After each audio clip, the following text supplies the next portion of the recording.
Rangers of Shadowdeep by Joseph A. McCullough. In our last episode, our heroes, the after-school specials, were ordered to the Tower of Varden to find out what's up. On the journey there, they ran into a band of orcs who were clearly acting as the guards of a bridge over the river Anthem. I don't remember what the river's called, I gotta be honest with you. Go back and watch that episode if you're really that interested. They found in the camp of the orcs a set of keys, and now, as we open today's episode, they are at the door to the Tower of Varden. Before we get to the adventure, we need to cover a little bit of rules and scenario stuff. This is the second of 3 scenarios in the Varden mission. Everyone who survived the last mission has recovered to full health. Let me read you from the description.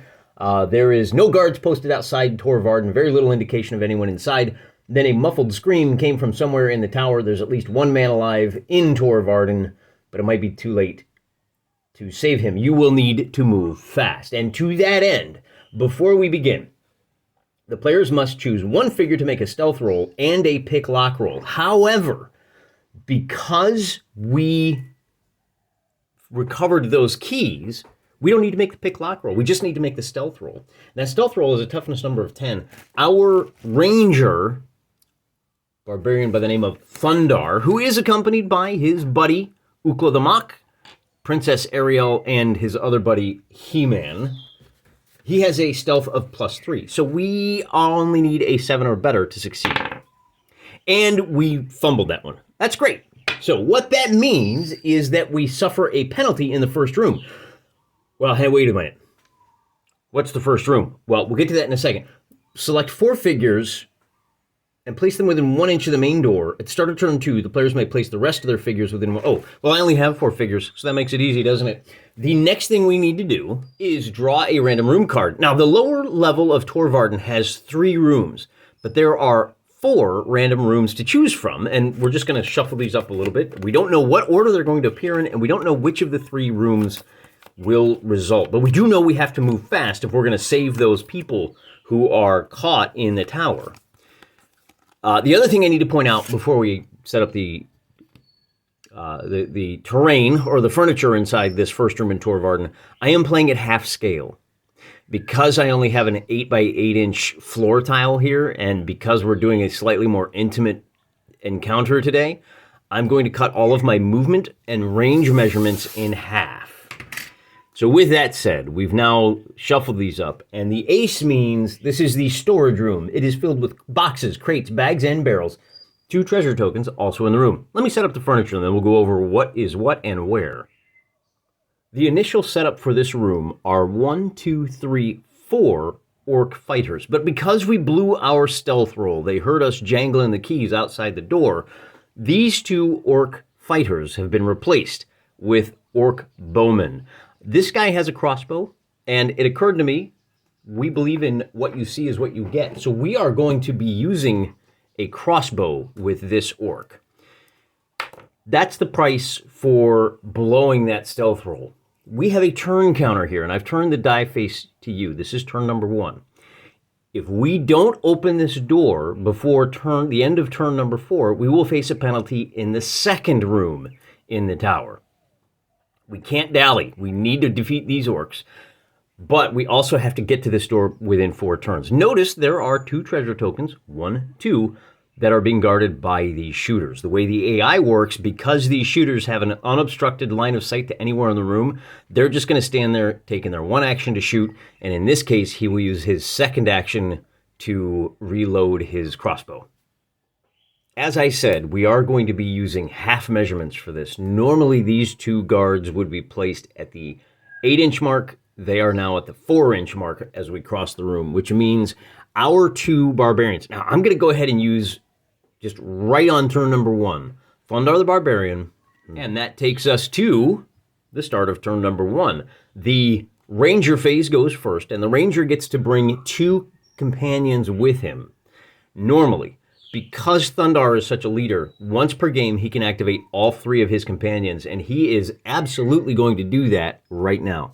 We're going to use both of our movements. Normally it would be 9 inches, but because we are gaming at half scale, He-Man is going to race to there, 4.5 inches.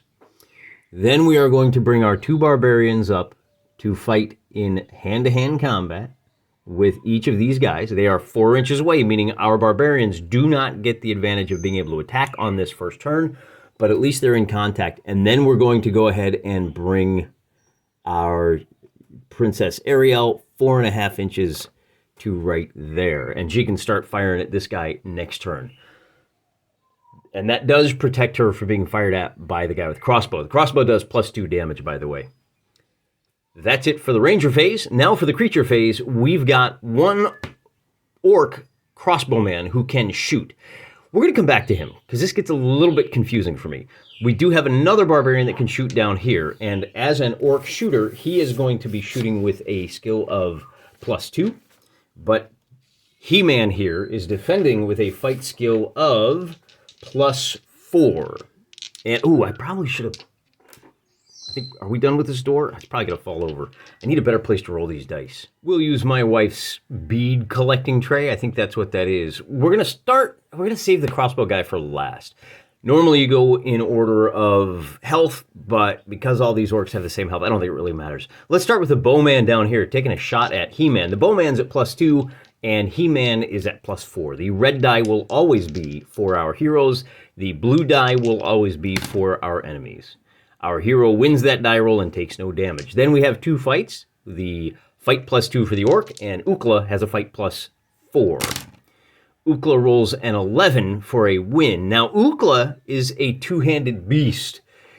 He's classed as holding a 2-handed weapon, but that's because of his claws. So even though his final fight result was an 11, he won. We add 2 to his damage. That counts as 13 damage, and that means that orc is going to lose... the orc has an armor of 11. He's going to lose 2 hit points, and he will be left with just 8. Then we have one more fight with our ranger, who is going to win his fight, 17 versus 10. That becomes a 21 for Thundar. And with a result of 21 minus 11, that's 10. That wipes out 1 orc. We got to keep track of how many orcs we kill, because they are worth experience points each time. That's the end of the ranger phase. No, wait, that's the end of the... No, we got to deal with this guy. And it gets a little bit confusing. Let's walk through the AI here real quick for shooters, or for the entire game, because you got to run down a quick little checklist. Is the creature in combat? No. Proceed to step 2. Is there a hero in line of sight? Yes. If the creature has a missile weapon and is in range, it will shoot at the closest hero. Well, this is where line of sight comes into play. I think that this orc here is blocking line of sight from the crossbow guy. So now that crossbow guy has gone last, he has a wide open shot at... Oh, I guess he did the whole time, didn't he? The nearest hero, Princess Ariel, too far away, He-Man is going to take a shot from the crossbow. And the range on these things is 12 inches. So as long as you're in the same room, you're within range. This time around, the crossbow is going to get an 18... but that's classed as 20 for damage purposes. And that's going to be a real problem, because He-Man only has an armor of 11. That does 9 damage to him. He will be down to just 5 hit points. And that's the end of the first turn. Normally companions would go, but all of our companions have gone. So we move on to turn number 2. And we have to ask ourselves, is our priority opening the door or killing the bowman? And I think it's got to be killing the bowman. We are going to activate... He-Man will race over to here. And is he... Oh, I probably should have measured this. How far was he from the guy? It was a total of 8 inches. So if he went 4.5, he's now 3.5 inches away. He does not have enough actions to fight on his own turn. We're going to save Princess Ariel, and we're going to run Thundar over to deal with this other guy. So he'll move 4 inches to there, if you will. And then there's his 6, and then he can move another 3 inches, which will take him to within an inch of the guy with the crossbow. Remember, the crossbow guy has 2 actions per turn. If he uses his first action to shoot, then he can reload as his second action. Then for our third action, we're going to go ahead and have Ukla beat up on this orc a little bit more. Ukla's at a +4. Ukla rolls a 20, which means he does an extra 5 points of damage. Plus the 2 means this result is a 27 for damage purposes. This guy is just turned into a spray of green mist. Because I think orcs have green blood, don't they? And that will be the end of the Ranger phase. Princess Ariel still has an action, but we have a shot up here. The crossbow orc is going to roll a 4, which will be a miss. And then down here, we have just a fight. The orc shooter is not as good in hand-to-hand. He is only fight +1 versus our hero's fight +4. And he wins, but the orc does not have enough oomph to do any damage to our hero. Princess Ariel gets to go, and I'm not going to waste any time. She is going to cast a, well, first of all, she can go ahead and move 3 inches. We're going to bring her up to here. And then, as long as she's within 3 inches, she can cast a healing spell on He-Man. Is He-Man the one that took damage? Yeah, he's back up to 10 hit points. That is our only healing available for today, though. So any other damage that applies, we're just going to have to eat it. That is going to be the end of turn number 2. We're now on turn number 3, and I think we're doing pretty good here. We're cruising along pretty quickly. But remember, this is just the first of 3 rooms.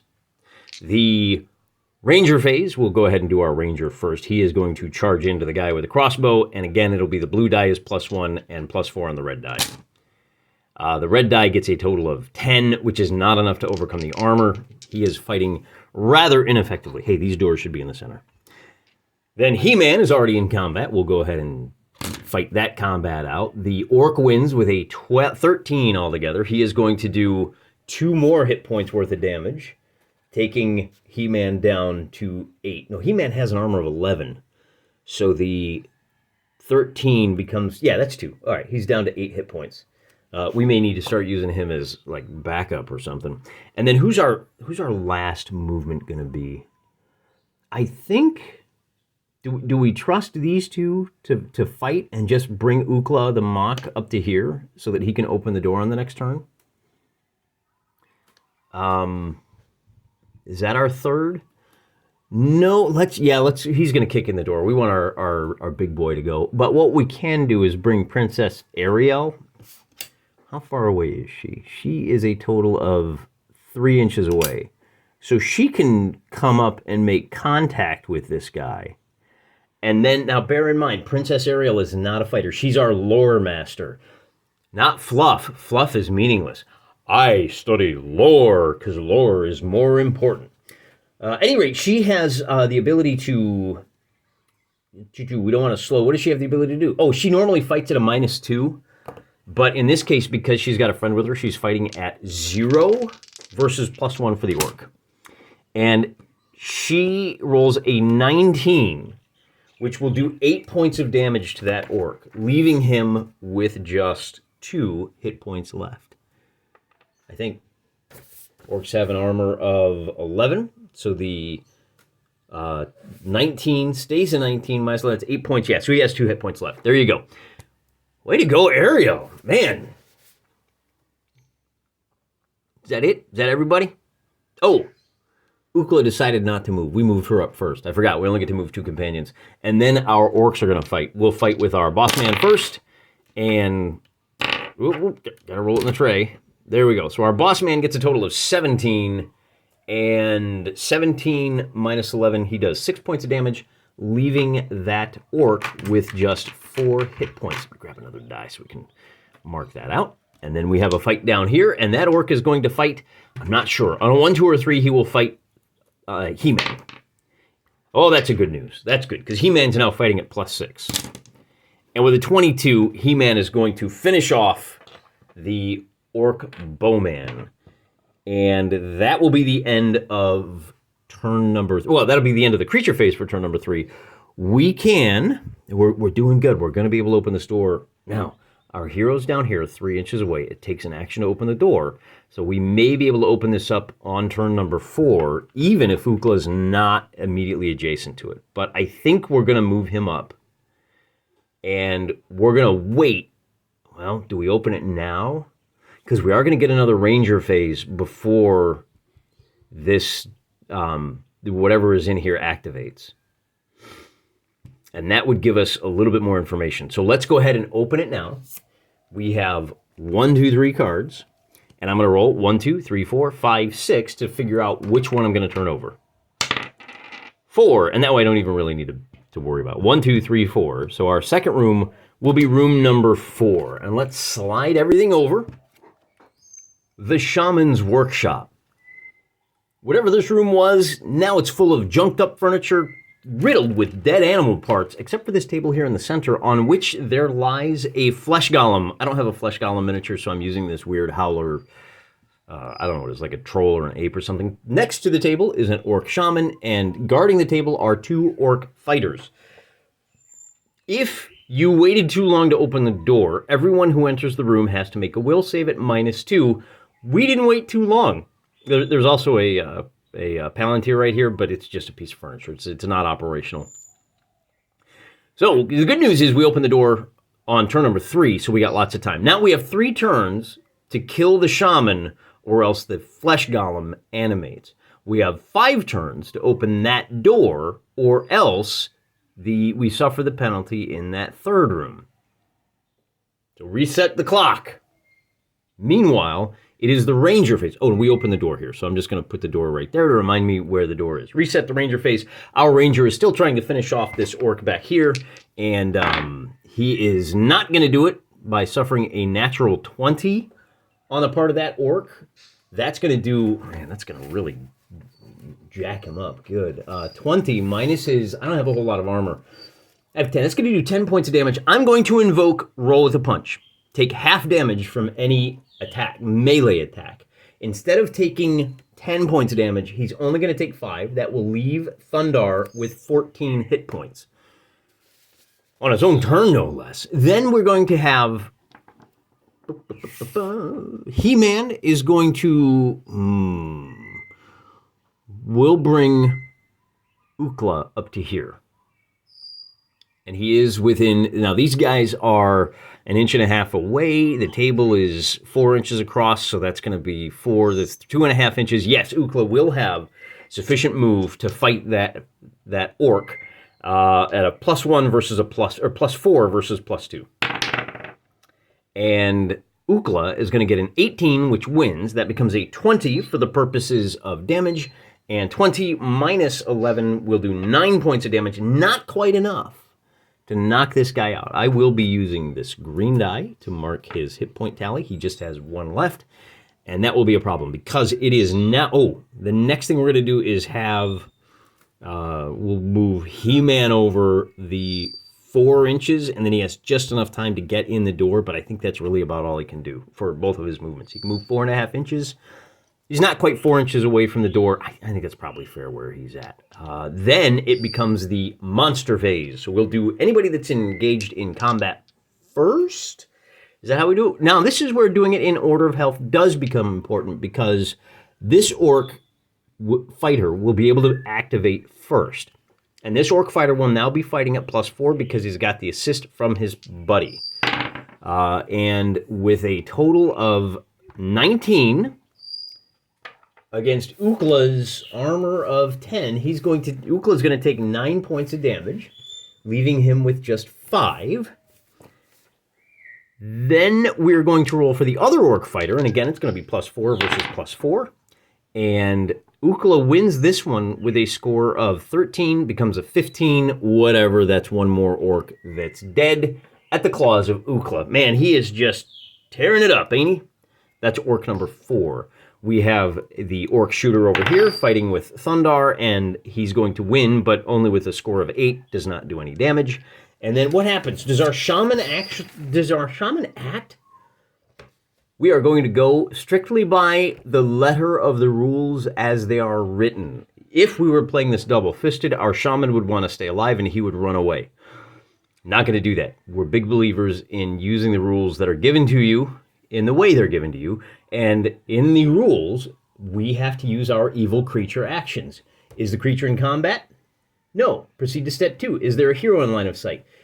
If it has a missile weapon, well, he does not have a missile weapon. Otherwise, it will take, if the creature does not have a missile weapon, it will move towards the closest hero, and if this takes it into combat, it will use its second action to fight. That's where we're at. He is going to race up to Ukla the Mach and fight Ukla the Mach. Now, the Orc Shaman, I stumble over the word Gnoll. It's written as Gnoll, but I'm using my orcs as proxies for Gnolls. Wait a minute, shouldn't you be using Gnoll figures if you're using the rules as written? I hear some of you say, to which I can only respond, shut up. Orc Shaman has a fight of +1. However, he has the assistance of this Orc fighter. He will be fighting at +3 versus Ukla's +4. Ukla scores a 23 here on this first turn. I should probably put my counter down. This is our room counter. Turn number 1. The die face that you can see is our turn number. With a result of a 23 for Ukla, that becomes a 25 for Ukla as from a damage perspective. The Shaman has an armor of 11, which means it does 14 points of damage. The Shaman only has 12 hit points, and was that a little cheap? I don't know. That's the way. That's what it says. So that's going to be 1 Shaman down. He went down like a punk, didn't he? I think that's it for the evil creatures. We did 1, 2, 3, 4. Yep. And that also means that here. Let me give you a little closer look at what our flesh golem would have looked like. He's painted kind of like a blue tatted. Look at that guy.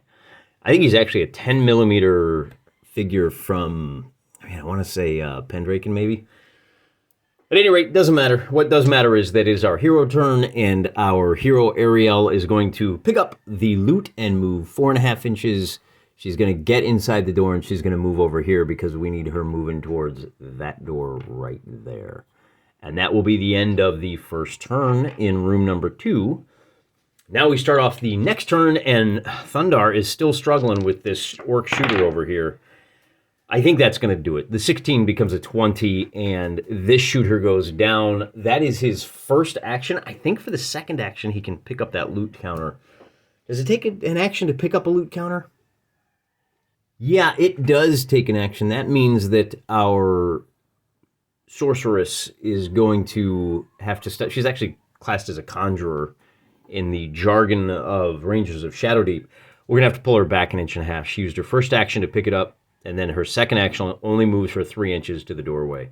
We used our first action to beat down that orc shooter, our second action to pick it up, and now we are holding on to 2 treasure tokens, which, if we survive the scenario, will be with those in tow, we will be able to make 2 rolls on the treasure chart. You gotta love it.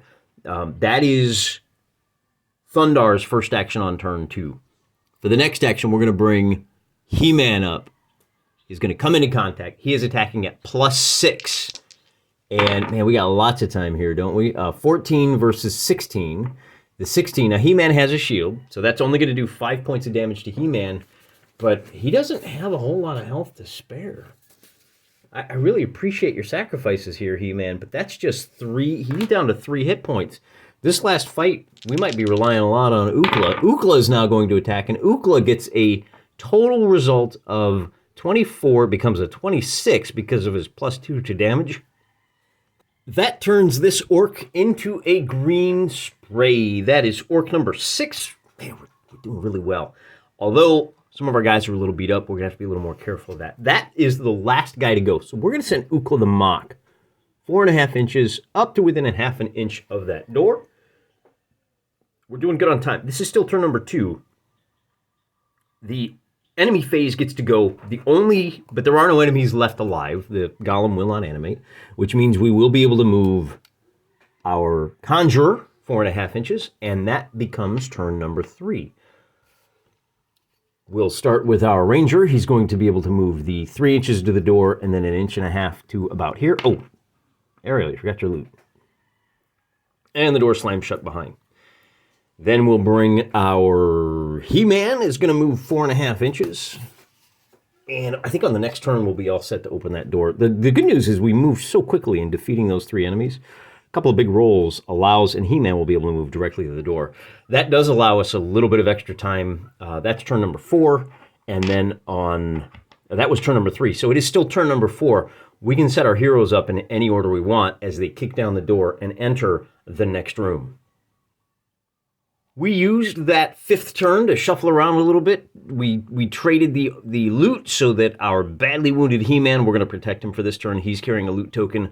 And a relatively fresh Barbarian, Thundar, and Ukla are going to kick in that door. Ukla uses his first action to move adjacent to the door, and then he uses his last action of turn 5 to kick the door open. And we have one of two possibilities.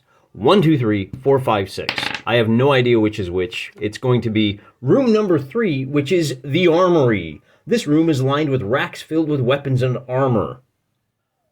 This room is lined with racks of weapons. I don't have any weapon racks, so I'm using bookshelves. The pen is mightier than the sword. That's how we justify it. We have 2 clue markers in the opposite corners of the room. We've got a crossbow orc in the center of the back wall, and then we've got 2 orc fighters, and our ranger gets to go first. He is going to race up on the first guy and just get stuck in, baby. These are orc fighters. If we had taken one more turn to enter, then these would not be orc fighters. They would be orc sergeants who are a lot stronger. How much stronger are they? Orc sergeants have fight +3 instead of 2, and they have 12 health instead of 10. So not hugely, but it can make a difference, particularly when you're so badly beat up.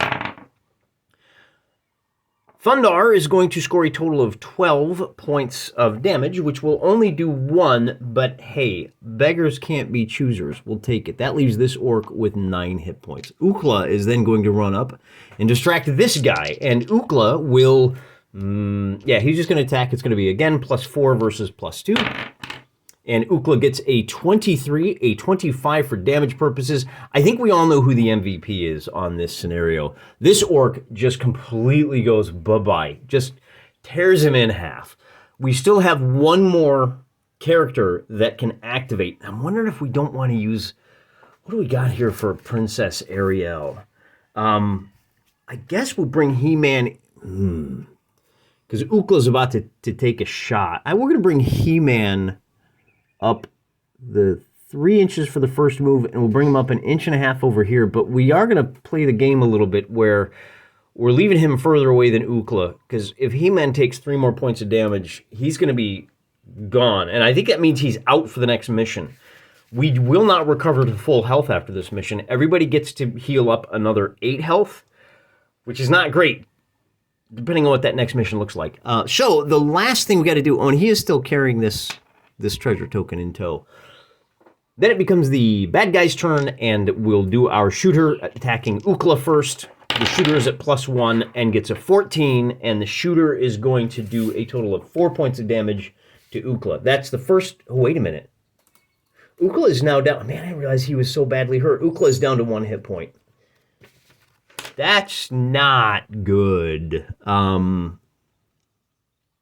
Ariel is going to use her first action to teleport 4.5 inches, and that's going to take her, and she ignores all terrain, so we're going to let her teleport through the wall.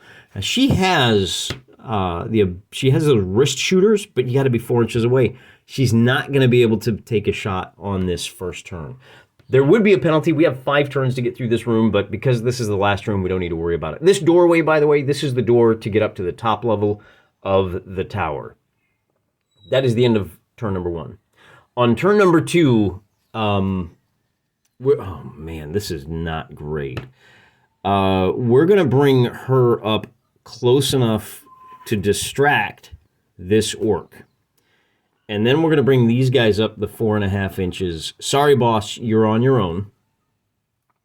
So that on the next turn, we can just completely jump on top of... Oh, you know what? We can't move him up yet. We only get to move 2 of our boys. Rolling for the combat. I'm sorry. Let me back up. Our ranger goes, and 2 companions. We activated these 2 companions, and now this is our ranger fight.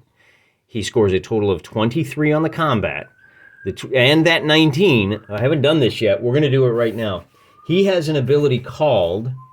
well, let's see if we even need to use one of those abilities. The 19 becomes a 23, does 12 points of damage, and this orc is going to be gone. So we'll put another little tick mark. That is our 7th and 8th orc that are gone. And then the shooter gets to take his shot, and he will be firing at Princess Ariel. And he is going to not only succeed, but he's going to succeed big. He gets a score of 20. Ariel has an armor of 10. She is going to take 10 points of damage, and she will be down to just... Oh, she has 12 health. She will be down to 2 health now. And it is He-Man's turn to race up to within an inch and a half. And then... Well, actually, why are we going to do that? Because... what are we going to do here? We already used our activate 3 dudes. So we're going to activate... Who do we want to attack first? Man, we sure could have used that extra man-at-arms. You know, if he had survived the last mission, he would be with us in this fight. Sometimes those NPCs last to the end of the scenario, and sometimes to the end of the mission. Remember, the mission is composed of multiple scenarios. So the fact that Battlecat died last time, that's kind of hurting us too. We got He-Man. Our heroes... Man, this is not great. We need to get our... They've got 1, 2, and 3 hit points, and that's it. I guess we got to go with He-Man first. He-Man's going to race up, and he's going to attack. He's only got 3 hit points. And now He-Man is eliminated. So He-Man is reduced to 0 health. Then we have to bring up Ukla. No, why don't we shoot? Do we shoot with Ariel first? Because this guy's going to get an attack either way. We got to move into hand-to-hand combat. We need to fight him against a +1. The +1 becomes a 13. The 9 becomes a 13. That is a tie. Now, when you tie, and I didn't realize this until I went back and reread the rules, you do have to run through the damage for both of the tie scores. Because this is 13 and 13, our shooter is going to be doing 3 points of damage, which will kill Ukla the Mock. So Ukla goes down. And unfortunately, that 13 means that the shooter is only going to take 2 points of damage. He is going to come out of this with 8 health. Not only that, but it's the shooter's turn, and the shooter's going to take a shot at Princess Ariel. And Ariel has a fight of, well, it's going to be -2 because she's unarmed. So Ariel is going to lose this one. And with a score of 16, Ariel is going to be eliminated. And then, boy, that's it. So our, no, man, this just keeps getting better all the time, doesn't it? We are 4.5 inches away. So we'll move to contact. And now Thundar is in a fury, and Thundar is going to be fighting alone. He only has 14 hit points of damage. And Thundar is going to, with a 9, nothing happens. Now that was on the Orc's turn. The turn ends. Thundar gets to go, and Thundar is going to win this one, but he's not going to do any damage. So on the creature phase, we'll roll again. And this time, Thundar is going to get a total of 14. That will do 3 points of damage, taking our boy down to 5. Except Thundar does have Powerful, which will do another 2 points of damage. Once per game, if he wins, he can do like a Mighty Blow, and it adds 3 to his damage. That takes the Orc down to 2 health. And then our...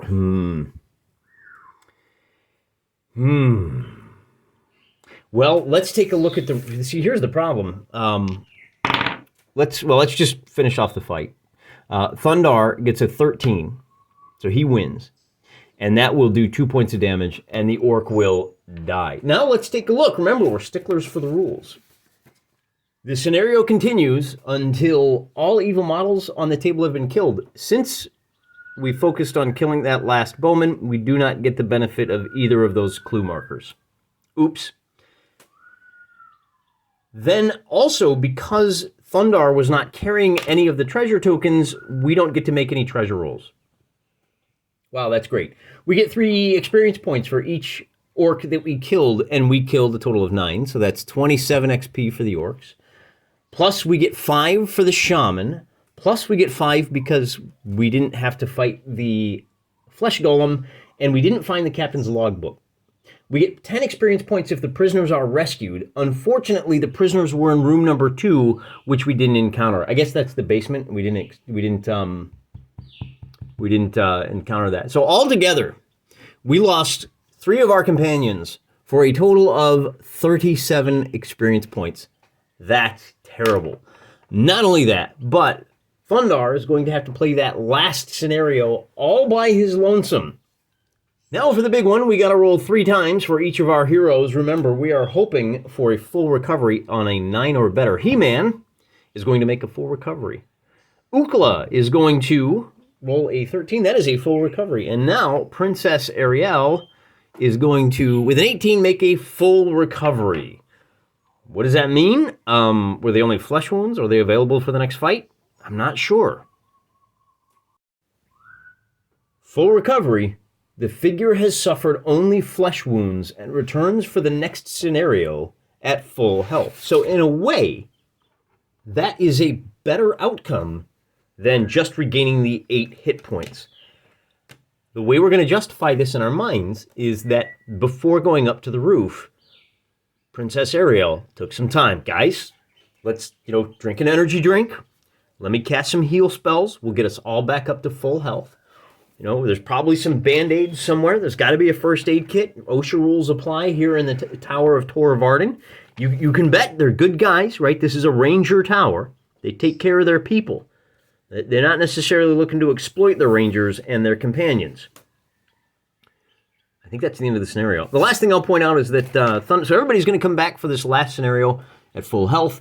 And the 37 experience points puts our Ranger at 290 experience, just 10 away. Also, because they survived, each of our companions is going to get another 2 progression points, or is it just 1? I think it's just 1 when you're reduced to 0 hit points. Yeah, that's right. Everybody is now up to 7 progression points. When the companions get to 10 progression points, they get 1 extra health, which probably would have come in handy today, wouldn't it? And I think that's all we got for today. So, until next time, tune in for the next thrilling adventure of the after-school specials as they climb out on the roof of Tor Varden, where terrible things await. Until then, I'm praying for you.